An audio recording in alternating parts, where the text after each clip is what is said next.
Hunter with a Scalpel. Ito ay isang South Korean television series na ipinalabas noong June 2025.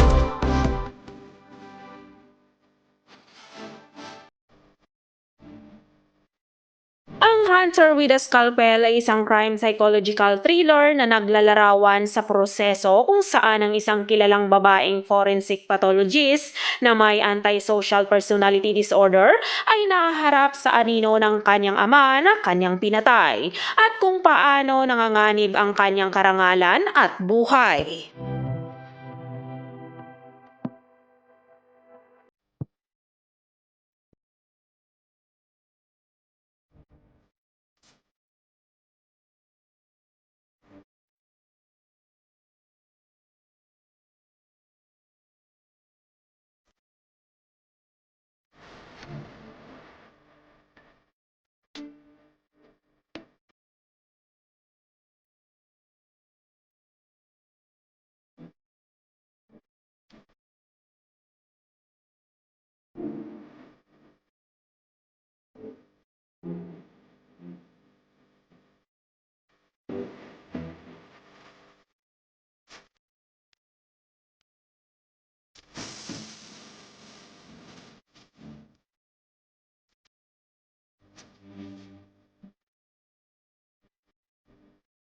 Ang Hunter with a Scalpel ay binubuo ito ng 16 episodes at ipinalabas ang unang episode noong June 16 at ipinapalabas ito sa araw ng Lunes, Martes, Miyerkules at Huwebes hanggang July 10, 2025.